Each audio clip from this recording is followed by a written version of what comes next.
we have 5 important areas that what we call core areas of beliefs that we use within our system.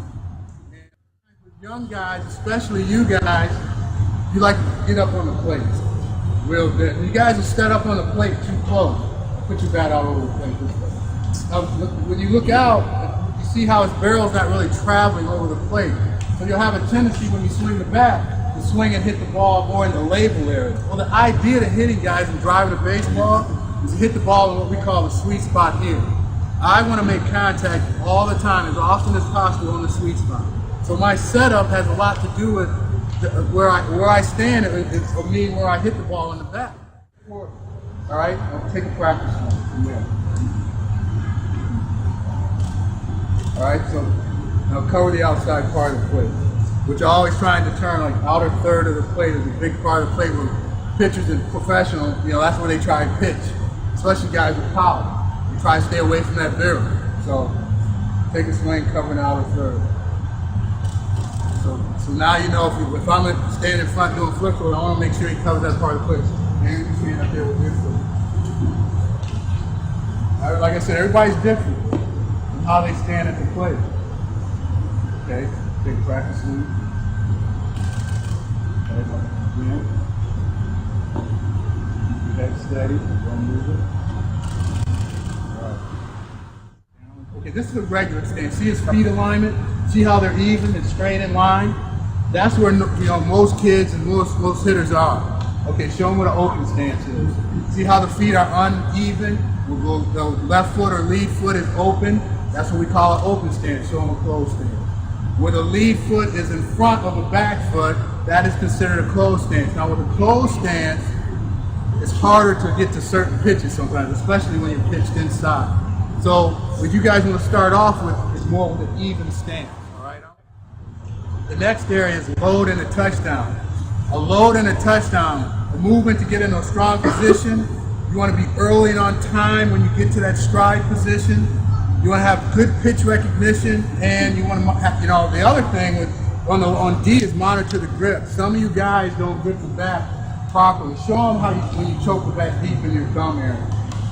Hold the bat out like this. Some of you guys that I noticed because I was watching, you guys hold the bat too deep by your thumb. And what that happens is that causes you to rotate and roll your wrist too soon when you're swinging, especially when I'm making contact.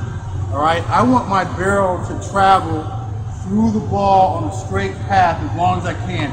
I should not roll my wrist when I'm swinging and hitting until well after contact, well after.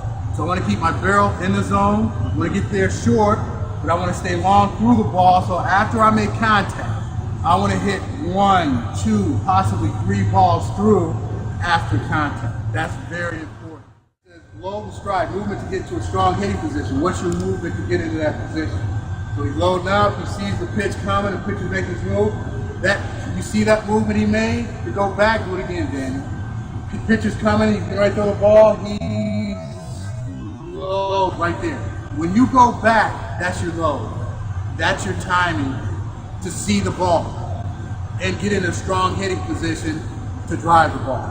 That's what a load is. You gotta go back to get forward and through the ball, all right? And you wanna be early enough and on time with it so that you're in position at touchdown or get to touchdown. Load, touchdown. When that foot hits the ground, that's touchdown. And going to touchdown, is it a ball? Is it a strike? Is it a curveball? Is it a fastball? That's the kind of information that you're deciding when you're loading and touching down. Okay, balance. A lot of other times when I was watching you guys swing, Aaron, you listen.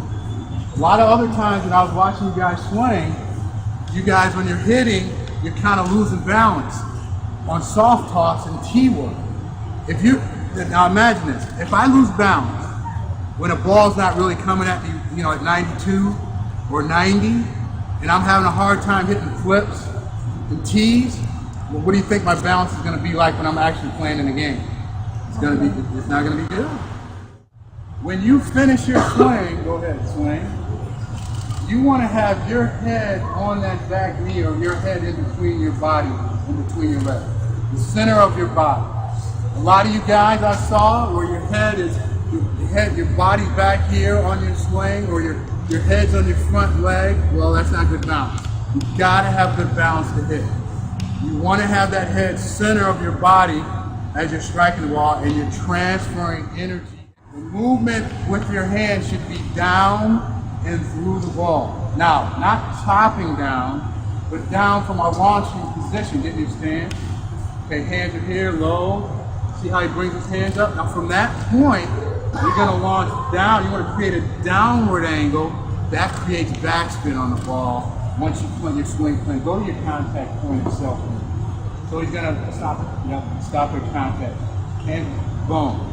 If you notice, his hand position is working down and through the ball.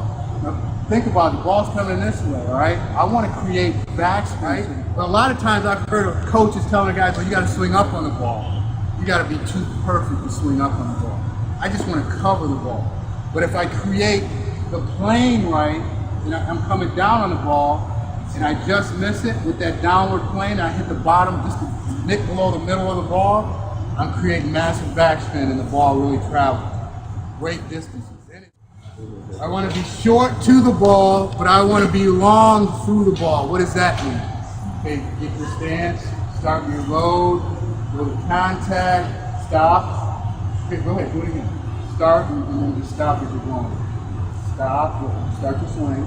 Okay, when he started his path, a lot of you young guys, start over. You're wrong because when you start your swing, you start pushing and casting your hands out too soon. Your hands are in a stronger hitting position, guys. Start over. Start towards contact. Stop. When you're traveling, your barrel angle should be close to your shoulder as you approach to go to contact. If you're, and the reason why is, I'm gonna push on your hand. You're going to control the barrel better because your hands are stronger. Well, my hands are going to be quicker when they're closer to my body, getting that top hand to the ball right when I need to, out in front of my body. Because contact should be made out in front. My body needs to be behind the ball at contact. Body behind ball. Short distance traveling to the ball. Okay? The quickest way to a point is a straight line between 2 points. So I want to bring my hands right to the ball, hands close to the body as I deliver the barrel to the ball. When I hit, I want to attack the ball, but in attacking the ball, I want to be under control of everything. Of my body, of my head, especially the barrel. You have to control the barrel. All right, here we go. We're going to take a couple swings.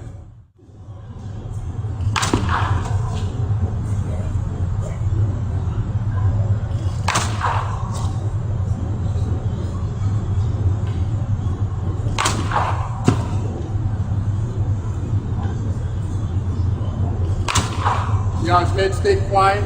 See how his bat speed was right there? Attack the ball. You don't swing easy. You don't swing like there's with no purpose.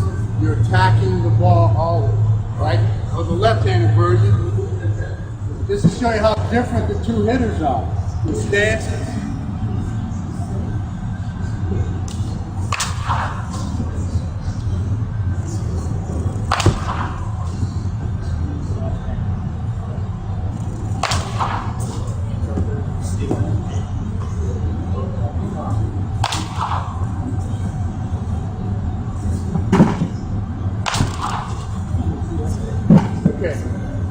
Now, you see how they were attacking the ball and really getting after it, but their head was under control and their they had good barrel control? That's the type of swing you want to, especially when you're doing drills and soft toss. Those are the types of swings you want to have when you're doing your work. Because when you go and play your game, you want to practice that speed. Game speed. Everything's as close to game speed in your hitting as you possibly can get to. Because it's hard to ratchet up and get that feel for a swing if you've never created that swing before.